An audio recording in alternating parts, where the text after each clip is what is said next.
one of the biggest return on investments that you have. See so many entrepreneurs, right, that are never fulfilled. The ultimate journey of, yes, I believe, the entrepreneur and the investor. And my mindset is, irrespective of the market, whether it's at a high or a low, there's going to be an undervalued property somewhere. You just got to find it. All right, buying Gold Coast. Here we are. It's I'm not sure when this will be dropped. It's probably already started 2025, but we're recording this in January, which is really exciting. Fresh off the break, had some amazing time, not only to myself, but yeah, it's just a really good time to reflect on not only personal, professional goals, but also just in life, a good sort of pause. I highly recommend always having that time to think coming into the year.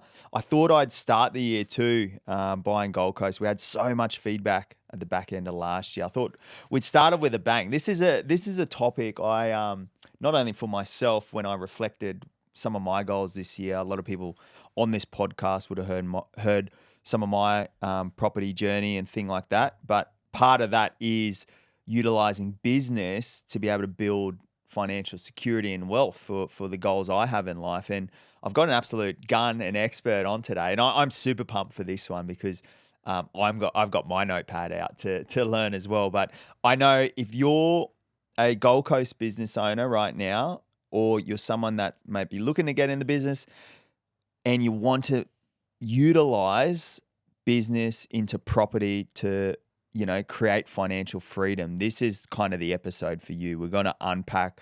It'll be a bit more high level than usual, and I'm really looking forward. And we've got an absolute expert. We've actually got Reuben Bergola, who's actually the founder and director of the New Wave Group, based on the Gold Coast and Mermaid. And Reuben's got an absolutely unreal story. We're not only going to tap into his personal journey, but he's actually going to give some really high level advice and I guess perspectives that are really going to help Gold Coast business owners out there turn, I guess, profits into property. So, mate, thanks for coming, Rubes. Thanks for having me, Matt. Mate, thanks for having me in the first episode. Yeah, for the Super year, excited. Man. Yeah. Mate, first of all, congrats, Dad, over the break. 100%. Yeah. Everything, business, property, all that sort of stuff. This is by far the hardest. Yeah.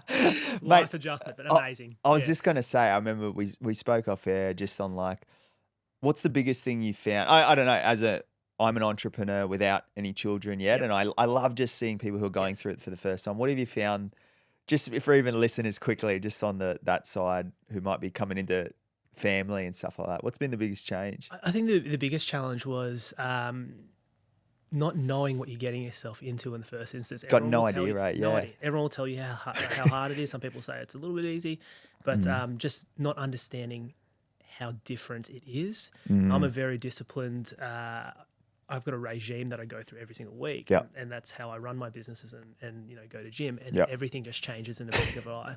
So, I haven't been to gym in the last 6 weeks. I love playing golf. Can't really do that anymore. Yeah. But at the same time, you're now in charge of this person, and they rely on you to grow them, grow the light. Yeah, and you've got direct fabric over the way they all see the world, act in the world. Yeah. So in an instant, everyone says it, but your perspective on life in a way changes. Yeah, really. Very quickly. Yeah. That's unreal, and it probably leads well into, I guess, today, right? Like you've done some amazing things in business, property. Could be most people finish on that, but I want to start on why. Like, what do you feel your why is, and then we can dive into what you've kind of built and what you're doing. But where's the drive and that coming from, you feel, Reuben? My drive probably started off with my parents. So they've come from a very poor beginning from the Philippines, right? And so they've taught me that,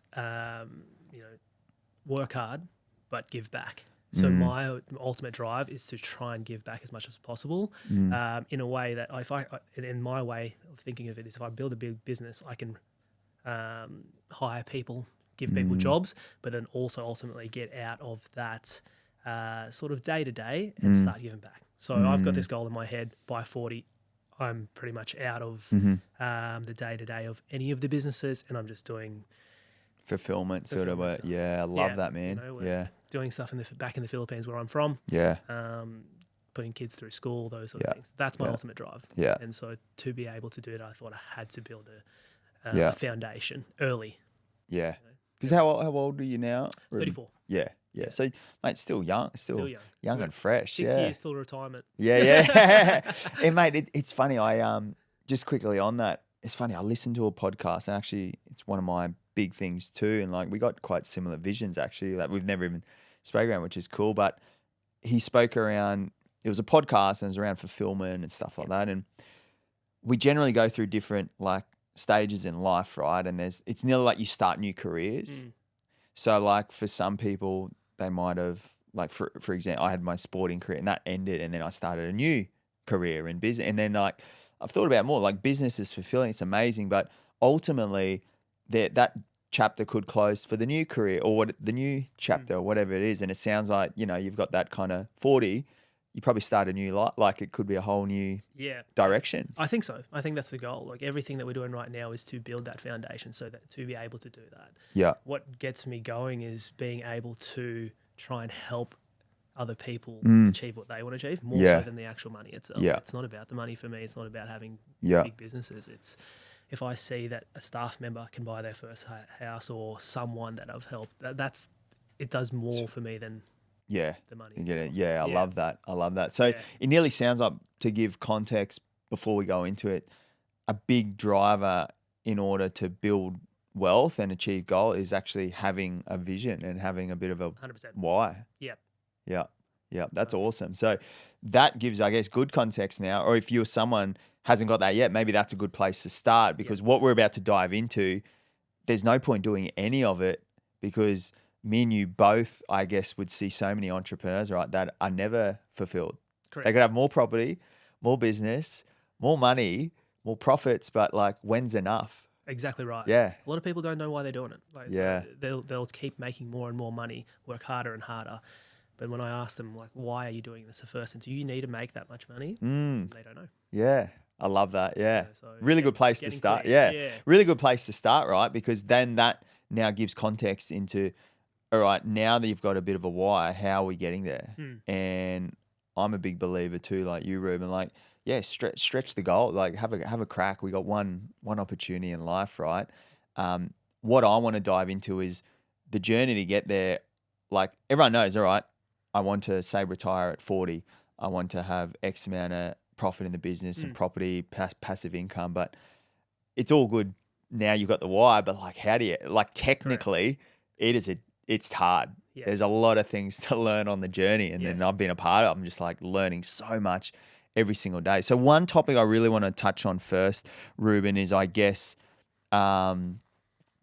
people as business owners, right? There's so many business owners on the Gold Coast. I think as a city, it's so exciting seeing the entrepreneurial spirit in this city. Hey, it's definitely there. It's getting bigger. It's getting bigger. Yeah. I think it's starting to become a real hub of people with good energy, like people coming up with great ideas. Now, though a lot of those people are on the journey of business, but then how can you have this vertical on the side of income where you can use profits into something like property? I just want to touch on, I guess, for you, Reuben, when did the vehicle become property early day? Like, when did you found the New Wave Group, and then when did property just come into the picture as an asset class? Sure. So property started before I started business. Yeah. So my wife and I, we've been together for 15 years now. We purchased our first property when we were 22. Nice. Yeah. Off the back of a $60,000 wage. Yeah. She was on 50. I was on 55. What were you like doing? Accounting. We just started. Yeah. Just started your career. Yeah. Love that. So from the get-go, I think the difference was we looked at the end in mind. So what did we want? Even though it's going to change, obviously it's going to change year on year, but at least we had some sort of point where we go, well, stabilization, foundation. Yeah. How do we get that quicker so then we can do things that we want to do? Yeah. And it wasn't necessarily building businesses. It was about more financial freedom and just setting up early. 100%. And so discipline from that the get-go is what got us started. So 22, we purchased our first place. We got very lucky. Put my hand up in an auction. Didn't even know I had. I didn't have a loan that was guaranteed. I literally just put my hand up. Isn't that funny? Like people get. Oh man, yeah. It was very silly of me, but we got it. Yeah, it worked. Yeah. We had saved up. Whereabouts was that? It was in T. Peters Drive in Broadbeach Waters. Oh, so it was on the Gold Coast. Yeah, unreal. So it was at the time. It was a phenomenal buy. I think we bought it for 260. I was going to say 120 square meters. When you're 22 and you're 34 now, I'm thinking 12 years ago, far out. Yeah.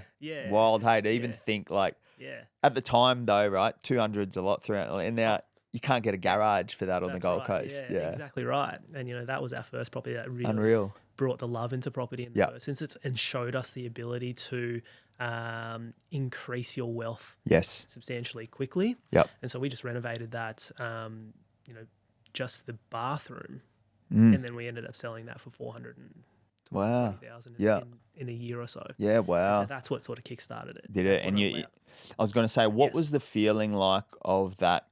Because you don't know what you don't know, right? With property, you just hear, I'll get a property. Yeah. You do a little cosmetic renovation, then you sell it. Like, what was that? Was there like a penny? I was like, oh wow, like this.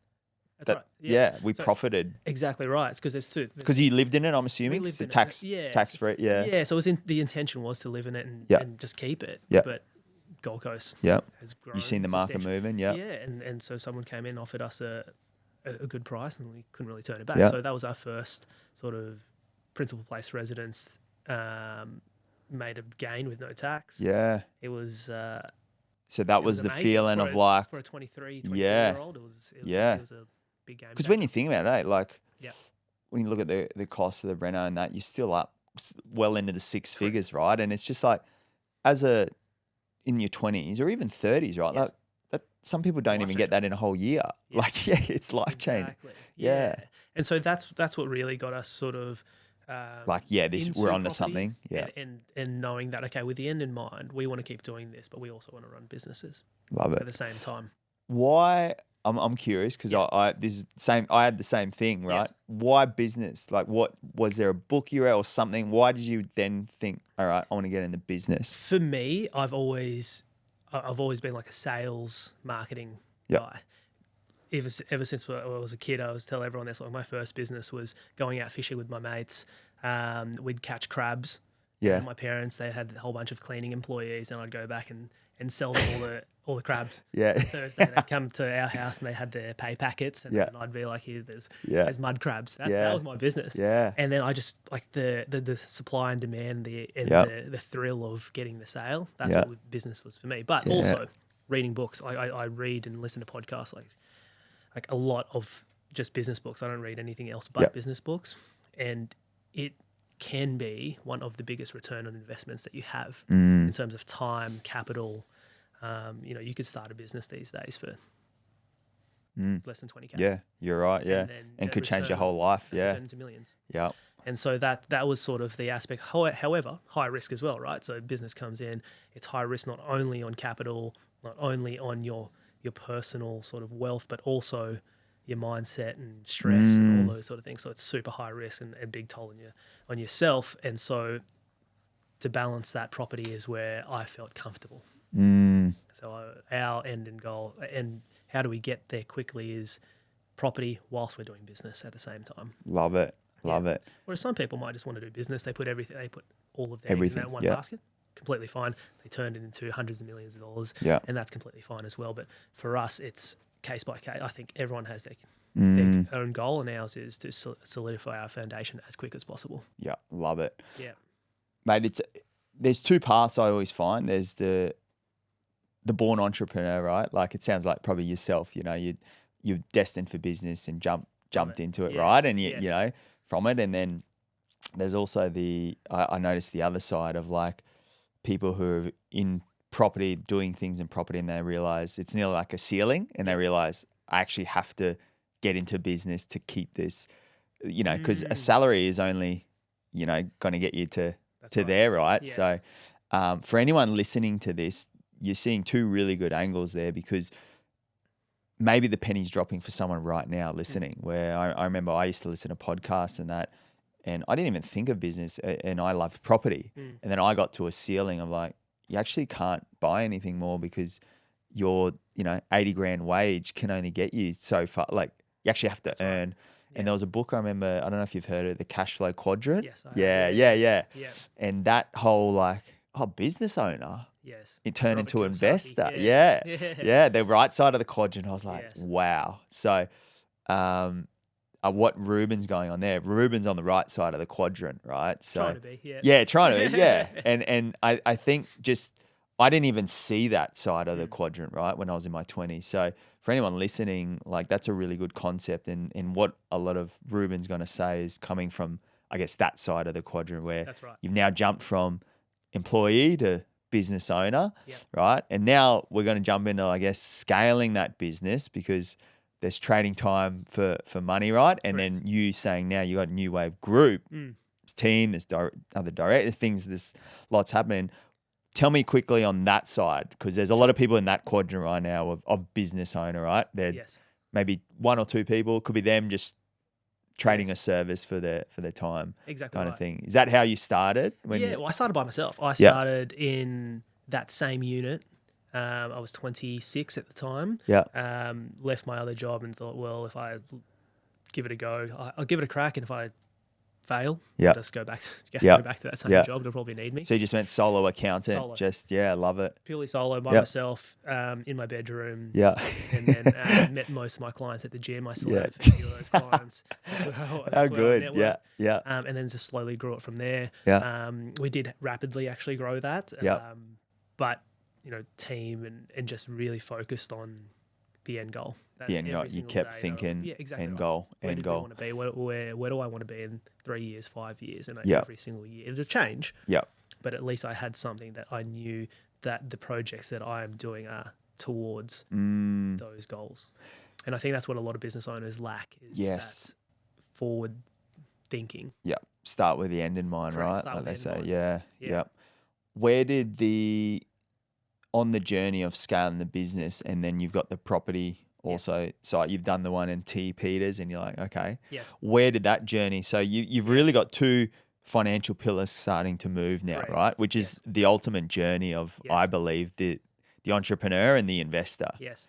Tell us a little bit on that quick little startup phase where you're like, boom, I'm in business now. Yes. Just sold for profit here. Yes. Where did that journey take you? So basically, I did it in conjunction with each other, and not a lot of people may do this, but the way I saw it was business is a faster way to get a return on investment after testing the market and going, okay, I can actually do this.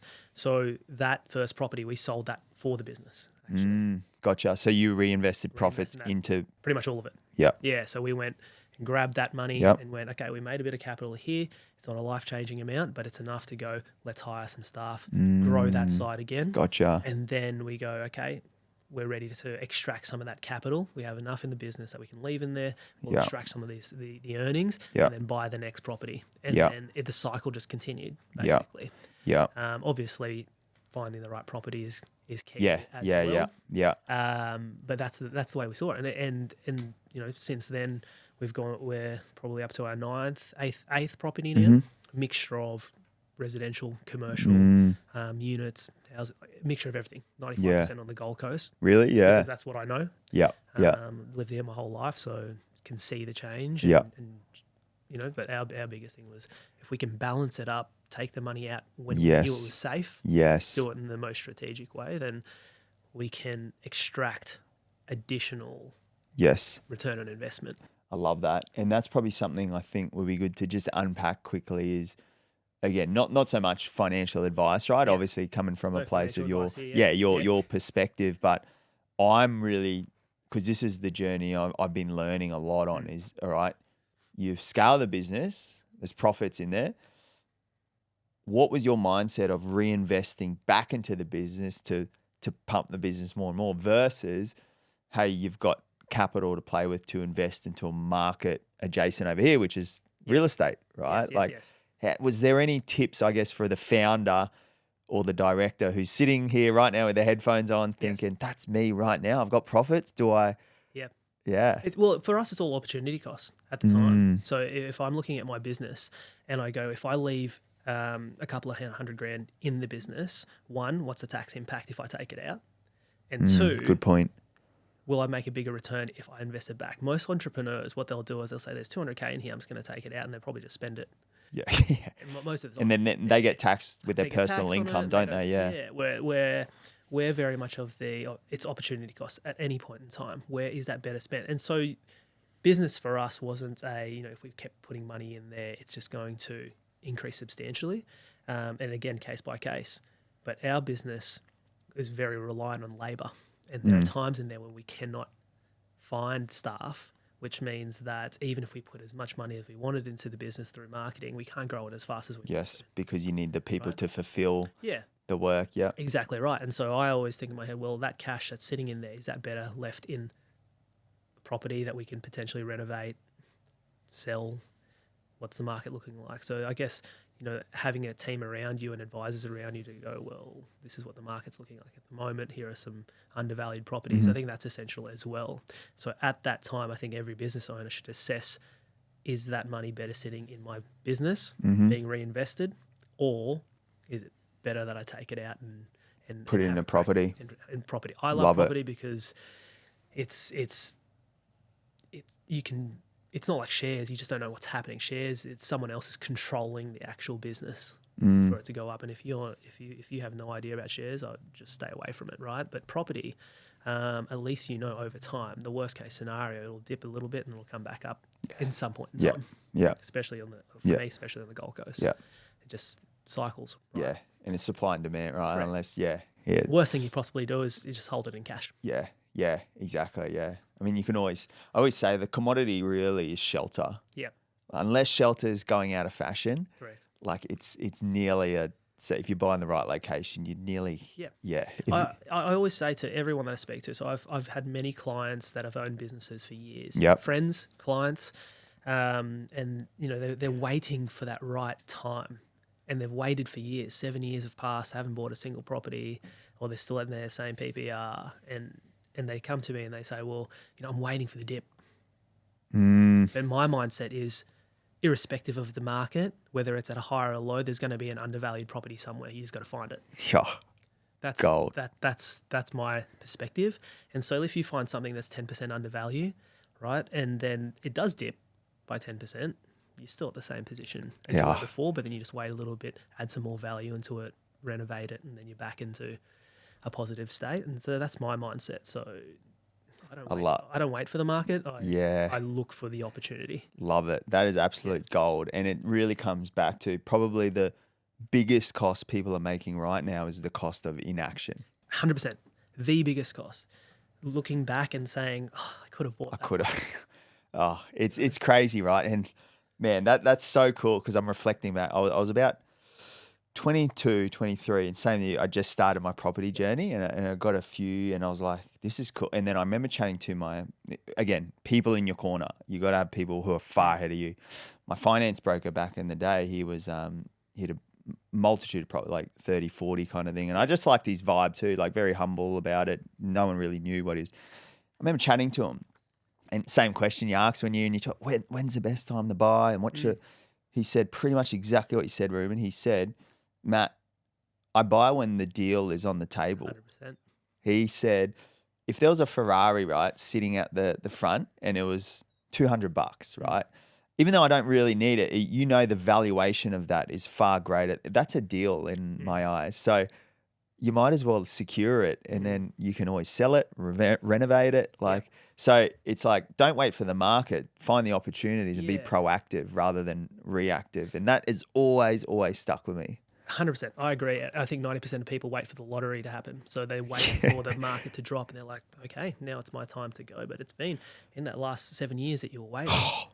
Mate, the opportunity. Life changing. So so it's discipline, hard work, and actually putting action and time into finding it or finding someone like yourself to help them find it, right? Yes. So most people don't do that. Yeah. And I think the big one as well, if we touch back to the first 5 minutes of this podcast is I know it because you think the same as me. I can tell, like, when you've got a bit of a why, you you will make it. It's like the red car theory. You see a red car, you think. So if you're thinking of this retirement goal, you're finding, you're on the get go. You're just moving. Yeah. Yeah. Yeah. And so for us, our goal is different to many other business owners. Yeah. Ours is to extract as much capital as we can and grow that and reinvest that into. We're not trying to build a 50-year-old legacy Apple business. Ours is, how do we get to that point so that we can give back? Yeah, I love that. And we're ready to do it. Love that. That's so good. So, mate, on that journey, with because this would be cool. What would be your advice now to entrepreneurs, business owners, right, on that kind of where in or what advice could you give to an entrepreneur and that kind of building startup phase of like, what stage of business do you feel? And again, you could probably talk more on service-based business because that's what you're in. But maybe I know you've got some other businesses too, so you're well equipped to give some perspectives. Like, where do you feel people? Is there like a profit margin or something where it's like, all right, if you're earning, say, roughly that amount of top line or net profit, I would say to get to, to try and, you get what I mean? Like to try and remove yourself to there. Yes. Some people have this amount and this amount, goal, What do you think's? I think first and foremost, you need to any entrepreneur should sit down and go, why am I doing this business in the first place? Yeah. And where do I want to get to? Because I've done this, I only did this a couple of weeks ago with someone. I said, so what do you want to do? They want to buy their first house. I said, well, how much is that going to be? 1.2 million. Mm-hmm. I go, well, let's work backwards and actually go from there. How much do you need right now to firstly live? So how much does your business need a profit to live? Mm. And they said, well, I need $200,000 to live because I've got a family and I've got a young daughter. Well, then go speak to your broker and find out how much you need extra to buy that 1.2 million extra in earnings per year for yourself, not just the profits, because profits are different to what you earn personally. Yes. And that's a big one where people get that mistaken. And then ask your broker and say, well, what's my borrowing capacity? How much of a deposit do I need? And then we can reverse engineer it and work back from there. That's every single thing that I do is based on a reverse engineer of why I want to do it in the first place. Mm. And so there isn't really a profit margin, because if someone could need something could that need more. requires, They might a want way $5 million more. Yeah. property. Yeah. Which for your first property might be. Yeah. Which is going to require a lot more Correct. capital, net profit. Yeah. And as soon as I said that to this person, their mindset sort of changed to, okay, I need to put more time and effort into certain places to increase my revenue to get to the place where it's making $350,000 a year, so that after tax I can pay myself this. Yes. And then I can keep some for a deposit. Yeah. Setting yourself boundaries as well. If you have an end in mind, then you stop doing silly purchases in your life. And I'm all about buying nice things as well, but weighing up what's more important, what's going to push you further in life quicker, and build that foundation, that financial foundation. I think a lot of people don't have that planning. Yeah. It's the planning that's going to make it happen. So for a new business owner, if you haven't done it yet, just sit down and go, why am I doing this? What are the main things I want to purchase in the next 3 years? What profitability needs to be there? And then speak to your advisors to go, how do I get there? Yeah. Love that. 90% of business owners I meet they just run. Yeah. And they're running so fast that they don't know where it's going, eh? Yeah. Where they're running. Yeah. I agree. Yeah. And so one thing I find with a lot of the high level entrepreneurs and just people who I feel are playing a different game is they've got relentless clarity on where they're going. They've got they've got something that they're striving toward. Yes.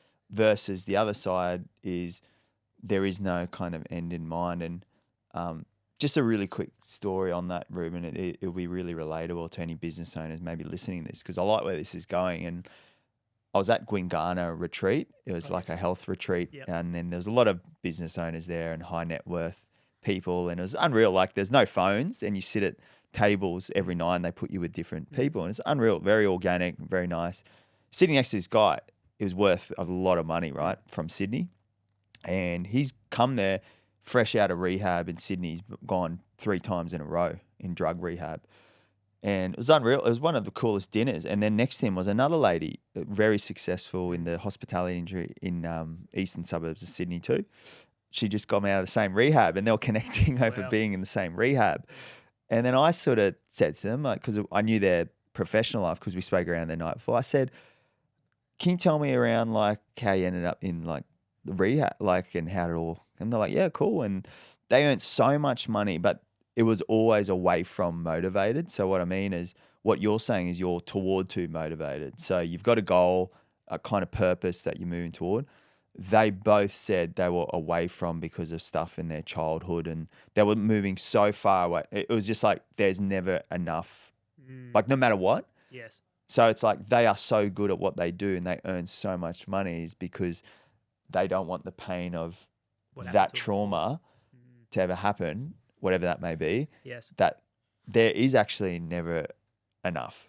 Yes. And that's why they're successful. Mm. And they said, like, there was a lot of Olympians in there. There was there was a lot of people who you see as successful in this drug area. And it always stuck with me as like, the reason they are successful is because they're always, there will never be enough. So they can always keep going. But then there's zero fulfillment in their life. And they would trade all their money to be happy. Yeah. Most of the mentors that I have done really well, my mentors have made a lot of money.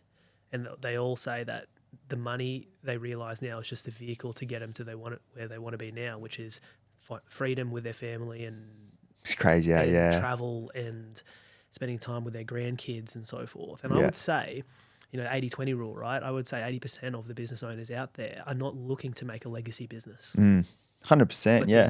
they're driving it as if they are. That's a really good point. Yeah. Right. And so getting clear on why you're driving that business in the first instance, most of it's going to be financial freedom. Yeah. Yeah. Which is time spending, having your own property, your own wealth, Yeah. and being able to do what you want to do when you want to do When you want to do it. Yeah. Yeah. And that's why I guess real estate is quite a good vehicle because, again, I don't believe anything's passive, but it's somewhat passive, right? Yes. You don't spend too much time. You got property managers and Yeah. it does its thing and its growth over there. So I'm keen that might lead perfectly into, all right, now the thought of business, right? You're scaling a business, you're doing a lot of, when did it become the whole trading time for money versus getting a team? Because I'd assume profit is a lot higher when it's just, yourself. you got no Yes. overheads, right? No Yeah. staff salaries, super, Yes. that sort of stuff. Versus, all right, let's increase top line, but then maybe the margin goes down. But now I'm winning my time out. You know what I mean? So can you touch on your journey Sure. with that? So for me, I knew that I wanted to build a team to be able to do what I love to do in business. And what I love to do in business at the moment is find new businesses and start new businesses. Yeah, love it. Part of those businesses. Yeah. That's what I actually enjoy the most. Yeah. I knew that at some point that if you do hire a team, the overheads will increase. However, there is a point there if you structure it right that it slowly start. Yep. it turns. The table turns. Yep. And that's where you need to balance your how much money you take out of the business compared to how much you leave in there for reinvestment. Yes. I remember that first 2 years I paid myself $400 a week. Yep. Yeah. Well. Yeah. Yeah. Because I knew we put it away and then I can hire somewhere else. The people that we hired were getting more money than I was. I know it's crazy. Like Yeah. people often forget. Sometimes the founder is the lowest paid person in the They're business. the lowest paid person. They put in the most risk. They have the most Yes. to lose. And that's anyone probably listening to that is a founder. Yeah. They'll feel that. They'll feel that. No Yep. one else knows it. Exactly. But unfortunately, you can talk to other founders about it, but you don't really talk to your staff about that. Of course. Yeah. But you look at it the other way, and the staff will actually be the ones that allow you to then significantly increase your own wealth. Exactly. It's just a patience game, though, then, isn't it? Yep. Yeah. And It's a give, yep. basically. Yeah. Empower the people and yep. Yeah. Yep. And so you're asking me, when did I want to build the team? As soon as I could, basically. Yeah. But Is that because you knew I want to do more of the obviously leadership style work because that fulfilled you, right? Correct. Yeah. Yeah. Also for scalability as well. So, I knew that if I could, the first thing you want to do is figure out the formula within your business. Every single business I feel has a formula. Yes. And once you've found that, you can then duplicate, replicate, scale. Yeah. Yeah. And then from there, I could figure out, okay, if I had this person here, this person there, and then marketing came in, then I knew I can replicate that throughout the business and continue to scale. Yeah. Yes, the money's going to go up and down because you need to reinvest, but over time, just like property, it should give you a return. Starts to flourish. Yeah. Yeah. And so now what I own and am part of with other business owners, 7 or 8 businesses that we run. Mm-hmm. We do next year we'll probably do circa about 30-40 million in revenue. Wow. Across all the businesses that we run and in different industries as well. And I'm in the medical space as well, pharmaceutical space. Yeah. New Wave's the main one, but it's allowed me to do that. Yes. And also allowed us to buy all the properties that we have over the last few years. Yes. Well, that's what I was going to say. Where does the, I guess, can you give any tips now if we progress into the entrepreneur now? It's like we're going on a journey here, right? The entrepreneur listening who's now potentially got the team, they're starting to win. Yes. They've gone through that nearly that hump. Yes. And it's really, I'll give you one key learning actually that's super relevant if you're a business owner listening to this. I love this tip is one of the biggest mistakes I made was the hump. I reinvested into the team. I had, again, the goal and I knew my goal, I knew my timelines and I had all that. And I started building a business, which is epic. And my pre-approval, I'm all set I had it all planned out. Yes. I should have done the reinvestment into the business after June 30. Yes. Whereas I did it obviously before. Yes. So my profits went down because I reinvested into team I hired like 4 people and, and then I was tapped out for a year. Yep. And I missed 12 months of growth in the market. So my biggest learning there is it was definitely worth it now, but if I could have my time again, I would have quickly got the pre-approval done, like my tax return. Yes.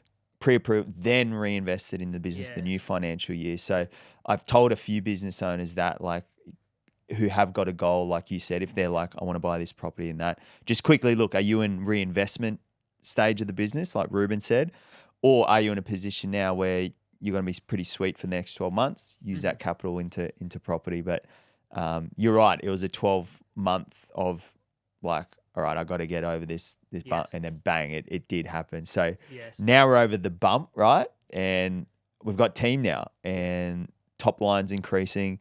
You're now seeing the profit margin increasing. Your time's getting a little bit more. Okay, I can put more time into X, Y, Z. What is your advice now on, I guess, pulling profits but minimizing that personal income kind of like, is there any tips or, I guess, perspectives, because obviously not financial advice, but more so, just perspectives on business owners who are now in kind of like a flow state.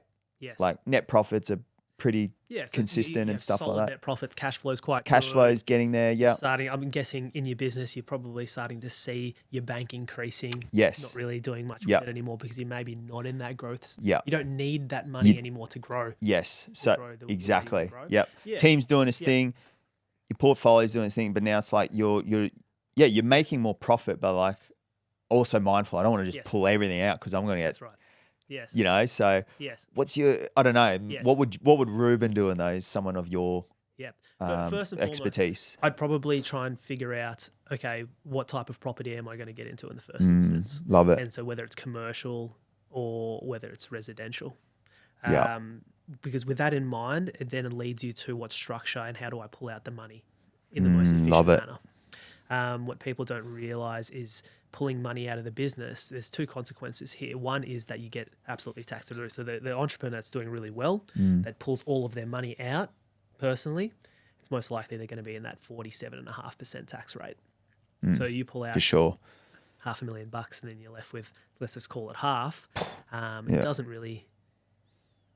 It doesn't feel nice, first of all, and it also doesn't really help you with the cash flow to purchase the property. And so so if you can figure out, okay, is it commercial? Is it residential? How much do I need to leave in the business? How much do I have left to play with? So if you had $1 million in your business and I said, I only need, let's say, 3 to 4 months to keep the business of overheads every single month. Yeah. And then now I've got an extra $600K. How do I get that out of that business in the most effective way?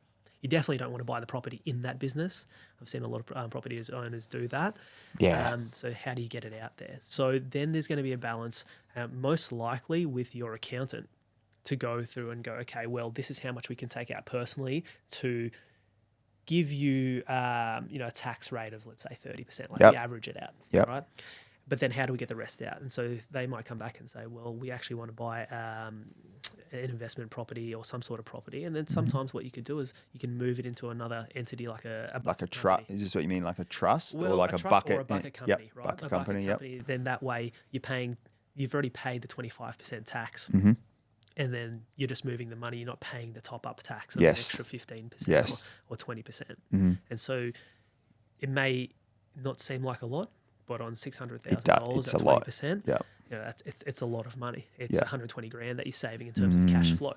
Yeah. You may have to pay that tax down the track, but what money you have right now allows you to grow more money later, because then it also potentially allow you to borrow more, potentially allow you to unlock, like, you know, Robert Kiyosaki always says that, you know, if you have smart debt or good debt, like loans, home loans for investments, that's untaxed money that you can actually extract and purchase into property. So a lot of people don't look at it that way. I look at it as, okay, if I can go to the bank with a very well structured strategy from my business and say, hey, I've got 200,000 here. How much will you give me?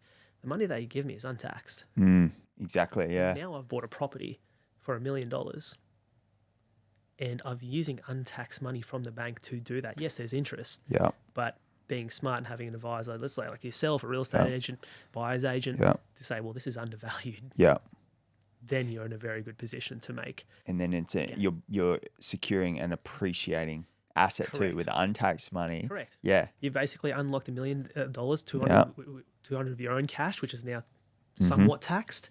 And it can either be taxed at 47.5%, or you can cap it at 25%, let's say. Again, case by case. And then you've unlocked $800,000 of Crazy. Yeah. of money that's not actually yours, that you're using to make money for yourself. Yeah. And that's what I find crazy about property, is that you can do that. Yeah. It's the ultimate, and that's why I love this topic, Reuben, because it's nearly like a double leveraged opportunity. Like you can leverage kind of your business to leverage into a leveraging asset. Correct. You know, because property, you don't have to liquidate it to go again, or Correct. again You use the equity. you use the equity. And Yeah. you keep going, and you create this momentum. And It's snowballs. all about momentum. Yeah. Right? And then that momentum will keep going. And at one point you go, well, I'm ready. Sell. Passive income. Yeah. And then you're ready to go. And then you also have your business there that you could potentially sell. So that's what we're trying to do. Yeah. Increase the value of the business, increase the value of personal wealth. Some people may disagree with that because they're like, well, you get more out of your business, but I'm de-risking. Because I know by the time I'm 40, that's when I know that I'm, that's And business is hard retired. too. Yeah. Business takes a lot of mental energy. Correct. Yeah. Yeah. It's very tiring too. Yeah. So it's kind of I believe, like I think that too, like your return on business is you can go from that to that, right? Yes. But also things can go from that to that too. Like we've seen COVID, right? Yeah. Heaps of my entrepreneur friends Yes. lost life savings, unfortunately. Like, did we predict it? Of course not, but Yes. can happen. But shelter, on the other hand, I think it will be more steady. I can't see that just going bang, bang, like gone. It won't go from $1 million to zero. Yes, exactly. It might go from $1 million to 800K. That's true. You wait 5 years and It's gone back. It's probably come back. Whereas business is, some people can make poor mistakes, get in the wrong relationships. Correct. That's why I love property as well, because it allows you to become somewhat disciplined with your money as well. Because if your money's in property, you can't make silly decisions like you can in business. That's very true. It's nearly like the mentality of, I heard this somewhere, it's good to take some chips off the table too. Yeah. Correct. Yeah. Yeah. So I'm very bullish on property. I think it's a great way if you have minimal time as well. Yes. Property doesn't take as much time as shares or, you got to sit on the, any of those sort of things. Yeah. It's basically, is it undervalued? Buy it. Yeah, 100%. That's my philosophy. Yeah, I love it. And mate, what about in terms of when that pull out? Like, would you suggest, again from your perspective, not so much advice, but like through dividends or increasing, say, salary, or because really there comes a time from my learning, really, hey, like your salary could only to keep under that again, the tax kind of. So would you say like a consistent little dividend pull out or one lump dividend pull out for these people? Again, we're talking to the people now are in flow. They've got a bit of profit, things like that. Yeah, look, it's going to be, again, dependent on their circumstances, because not everyone's the same. Some people may have kids that are over 18. Some people may have a wife, parents that they can distribute income to. And so really what you want to do, my biggest piece of advice is you sit down with your advisor as soon as you have an idea what the end goal is and go, this is what I want to do. Here's my family structure. Here's my business. Here's my entities. I want to buy this property. What's the best way to extract that money? Because I've done things where I'm like, okay, let's just pull out a massive dividend, or I've even gone to lengths where we look at the opportunity cost within a company. If you take out money, they have this thing called the Div 7A loan. So you're actually taking out money that's untaxed, but you owe it back to the business. Yes. Right? And a lot of business owners fall into that trap. That's right. Yeah. You can actually use it to your advantage as well. So you may pay some in dividends. You may pay some as a loan that you owe back to the company. But you just need a strategy and a roadmap to do it. And so your question of whether, if there's an ideal amount of dividend, not really. It's going to be what is the best outcome based on your situation. And so it's a mixture of everything. Yeah. And so sometimes we, like even myself, we might just pull out money from the business because we need to very quickly to secure an opportunity. Yes. I've already forecasted 12 months in advance of what's going to happen, what we think is going to happen, which is very important. So forecasting is probably more important than how you actually take out the money itself. And so, we'll do dividends. Sometimes we'll do trust distributions. We might buy a property in a trust, which we recently just bought the commercial property in a trust. And it's all about being able to identify what property it is and the strategy around that specific property. Forecasting is probably going to be the number one. I guess it's a business hack that most people don't do.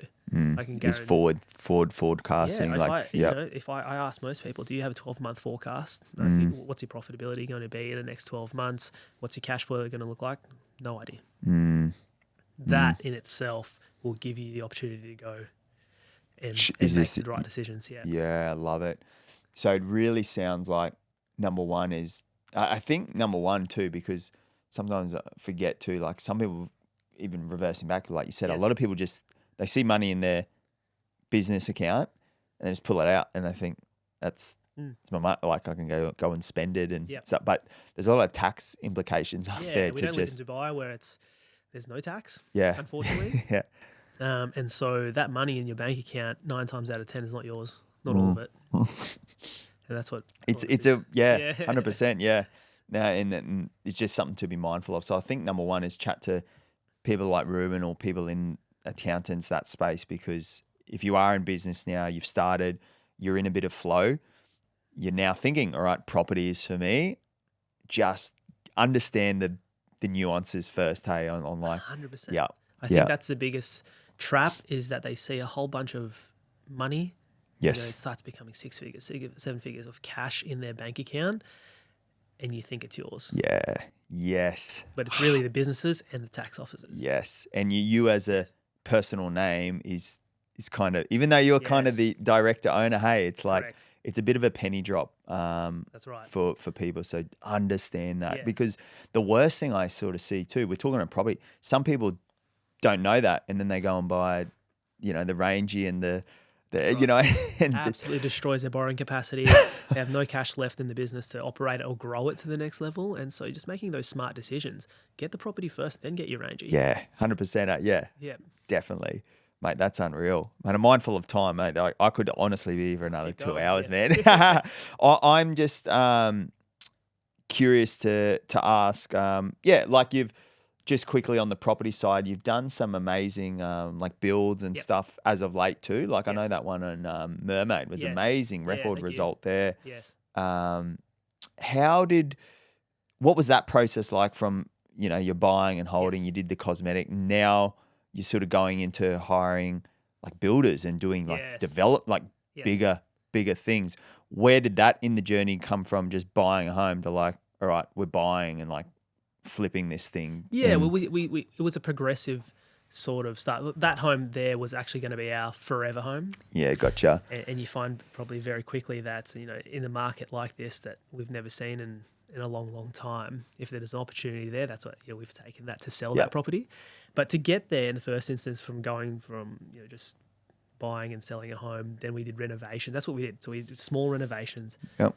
Felt out the capacity that we have and whether we could do it or not, and on a smaller scale, and then slowly increased it from there. Mm. And so it wasn't just a straight, let's build a massive home.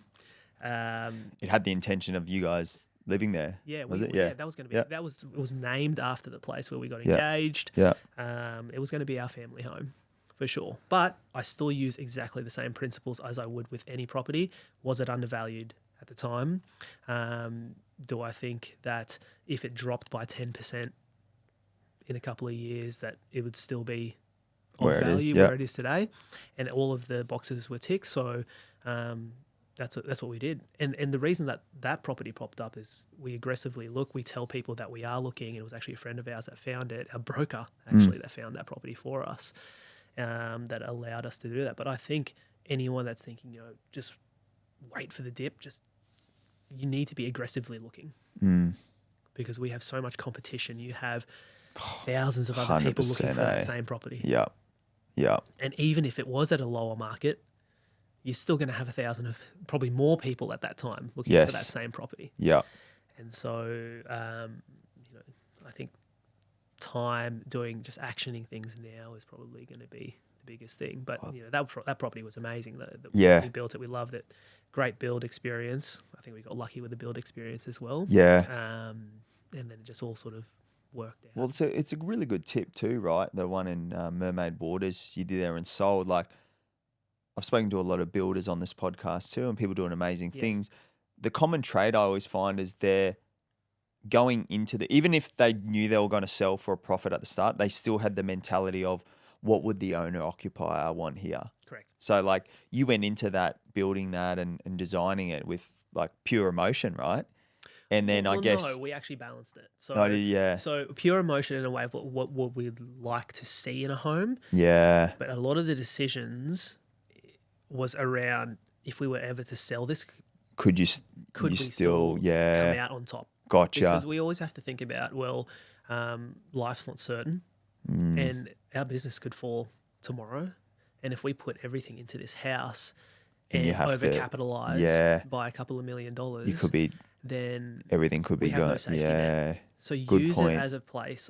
My advice is use it if you're building or renovating, renovate as if you're going to sell it anyway. Yeah. Even if you have no intention to. We have no intention to sell this place, but we made it as if it was going to be for a family of 4. What did they want? The spacing. We didn't make it so wild that people would never want to buy it. And so for us, it's also safeguarding what we can't control. It's nearly like you're de-risking. We're de-risking. No matter what. It sounds like that's been a common word, I think, of your success has been, there's aggressive, there's opportunity, but like any good calculated risk. Calculated risk. Yes. I always look at calculated risk and whether, it was still an amazing, we could have went crazy and did a lot of things. I built a little golf simulator, but I didn't go wild and go wild on that either. But I just made it so that someone else would love it. I love that. And my wife, she's great at the interiors and all those sort of. She just loves it, and she's between us. We're like, okay, make a decision. Don't want to spend too much. Spend enough that we love it. Spend enough that someone else would love it. Yeah, love it, love it, mate. That's unreal. And obviously, location does 80% of the heavy lifting, 100%. Right? Like Mermaid. I mean, most of those beachside suburbs, Gold Coast, the supply and demand is so imbalanced, right? And one thing I've taken as we wrap up, Reuben, is I think as well, like the ability, and if you want to add to it, like the game nearly becomes when you start getting through. Would you say that first stage of your journey, like that when you started, you had the end in mind, right? That's number one, is finding what the end in mind is if we wrap up our combo. Number 2, nearly sounds like, all right, why am I getting, everyone wants to be in business. Seems to be a cool thing, right? And but I don't know what you said, but like some people will earn way more being an employee. Exactly right. Every day of the week. Yeah. With less risk and stress. Correct. Don't think a business owner is the be all end all to financial freedom. That's exactly right. And that's where you have to sit down and go, why am I doing this in the first place? Yeah. Because if I can get a job for $200,000 a year doing what I'm doing in my business, You can leverage that you can leverage very that well. as well. Yeah. Better borrowing capacity too. The Correct. bank loves a Less stress. PAYG. You got holidays that you can Yeah. take off whenever you want to. Yeah. And that's why, again, business is amazing if your intentions are Yeah. right. Yeah.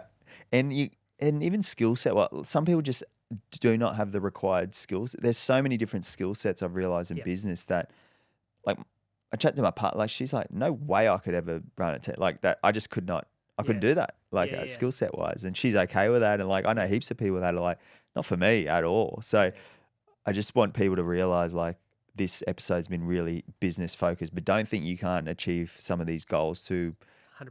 being an employee. Then third is, if you are going down the business path, I think the third thing we touched on was that whole scalability versus high profit, maybe lower top line, and kind of where do you fit in there? Because again, you can have just as happy life with one team. Correct. That's right. You can have a happy life making $500,000 in revenue per year. Yeah. Than 50 million. In exactly. It's just about, well, what are you going to do with that? What are you going to do? Yeah. Yeah. And that's been a bit of a common theme. And then I think the third piece is, all right, you've gone down that track, the entrepreneurial route, building team, using profits it's always stuck me. It's like a mantra I always say. It's like, it nearly becomes at those sort of levels like a money keep game. Yes. Like the game's to try and keep your money. Yes. Rather than either getting it taxed, and you have to lean on people way smarter than you. Yes. Way smarter. I think you have to have some sort of mentor and someone to chase as well. Without that, you're basically challenging yourself. Yes. And a lot of the time, it's not enough. Yes. So I think a healthy mentor, someone that can challenge you is very important as well. Yeah. I love that. And mate, just lastly, you spoke on like podcasts, books. You love that sort of stuff. Anything that's been a bit of a game changer in your life, Reuben, like whether it's podcast or books? Yeah. So right now I'm heavily into listening to Alex Hormozy. So he releases his content, and he releases I think a podcast nearly every day. Yeah. Or something like that, which is incredible. But a lot of his teachings in his podcast are very much relatable to myself. That's why I listen to it so much. It's scalability, but he also talks about it. Well, if you want to release true wealth, you got to sell property, and you got to sell the actual assets that you have. And so that's what I'm learning at the moment. So anyone, I guess, in business looking to scale, but also take money off the table, I think that's a great one to listen to. So. They're a great pair, and then Layla's got that more culture, kind of HR sort of side, Like, man, their acumen is just like, it's on another level, hey? On another level. Yeah. On another level. And they give so much free content out there. They've got a course online that's completely free on how to scale your business. Yeah. Absolutely amazing. But then they also give you, what I've learned from there is, your real wealth comes from selling your assets. And so that's where, like, what's what I'm thinking at the moment. I'm not going to sell. The New Wave Group will always be my core, and I just love it. I love it, absolutely love it. But there are other businesses that I'm in that to release that capital, you got to sell at some point in time, because otherwise it's all just on paper. Yeah, true. Yeah. And so it's a great sort of teaching. I love that. Yeah. Mate, is there any book or something that stood out over the test of time, you feel, or something you've read? There was a book. And it was similar to Scaling Up. That's a great book as well. Scaling Up is good, but Traction, it's called. Oh, yeah. Yeah. So I read that, and I continue to go back through that book. Teaches you foundations of making sure, if you are a business owner that wants to take away time from yourself, being in the business, teaches you how to scale that business with the right team, the right rhythm. It's very simple and Traction. Traction. Yeah. Is that the same author as that Rocket Fuel? Yes, correct. Yeah, it's exactly the same. The author. vision. Yeah. So you have the visionary, the implementer. Yes. Yeah. That book changed mine. Yeah. And that's a big one. It'll teach you as a business owner to say, well, what type of owner are you? Are you an implementer? Are you a visionary?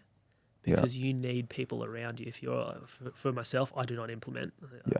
I'm terrible at Yeah. it. Yeah. But you got the right people suited. I visualize basically. So Yeah. I come up with the strategy and what I think is right, and I get the right people around me who are smarter than me to implement it. Yes, I love that. With me. Yeah, I love that, mate. It's been amazing. We'll finish with our fast five, but Reuben, Cool. I just want to acknowledge you for being open, talking about your journey, and it sounds like there would have been so many hurdles and tough times in there. And what could be your last piece of wisdom, I guess, for the times where it doesn't go to plan, which it always, there's plenty of times where it wouldn't have went to plan. What would be your advice there if someone's in that space now where they're just in that zone of like they've got the goal, might be in a rough patch right now? Yeah. I think my biggest piece of advice is there's plenty more time. And so it doesn't matter whether you're in your 40s or 50s. You could change your business in an instant. And so I wouldn't worry, just learn off the mistakes that had happened or have happened. But there's plenty of time to turn your business and turn it quickly. So I think a lot of entrepreneurs, they had a bad year, but then they hold on to that.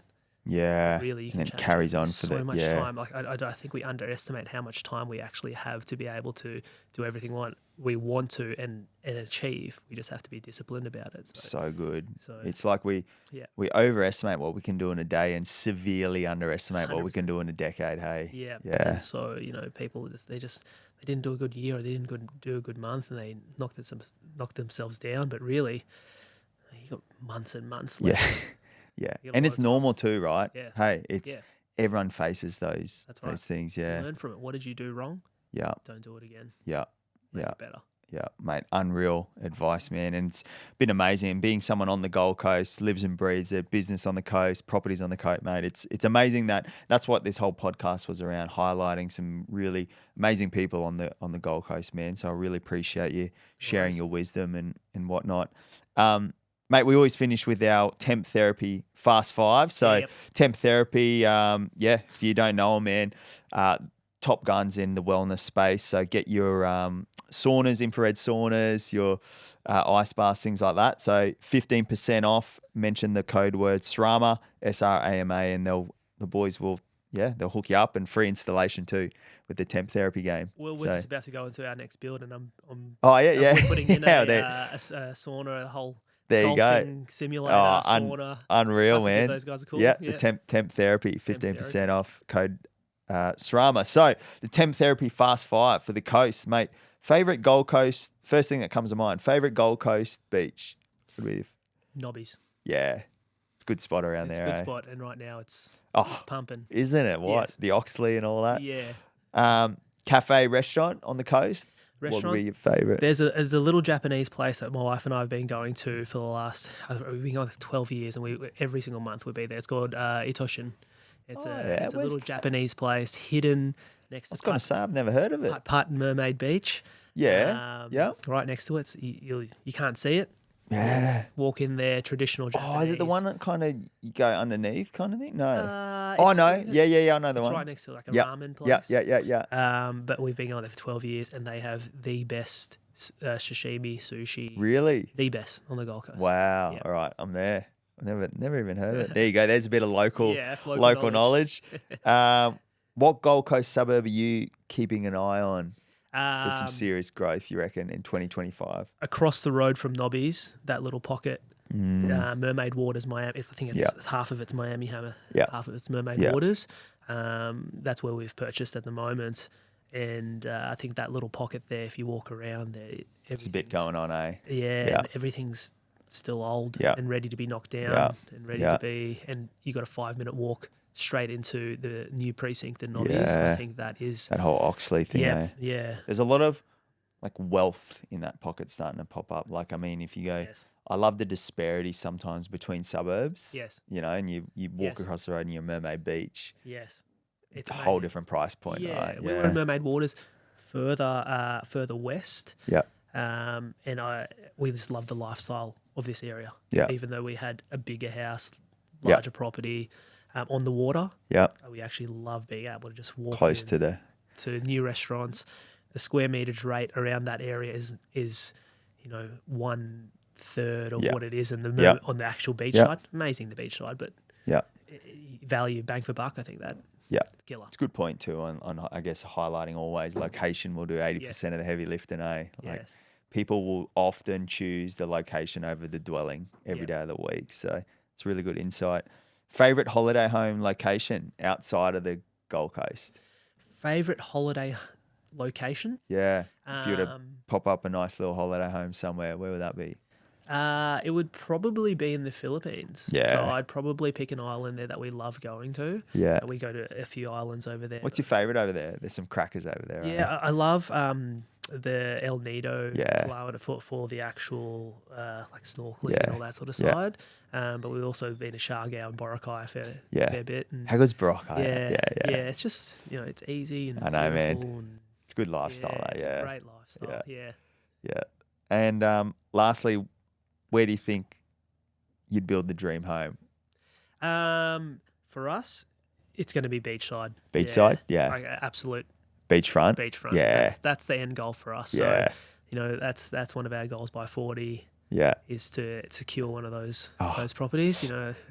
Just the ultimate lifestyle, wouldn't it? Yeah. It'd just be beautiful. So if we could build what we want on one of those blocks, I think Yeah. we'd be fairly happy. Yeah. Oh man, I can't wait for the day it happens too, Reuben. Us chatting on the podcast and just again that resilience and dedication to just have the end in mind. So, mate, again, really appreciate your insights, and mate, we'll have to get you back on in a future podcast too, because I just think there's so much learning in there for Gold Coast business owners and people alike that I think people will be asking for more for sure. Perfect. Thanks, Awesome. mate. Thanks, for having me. mate. Cheers.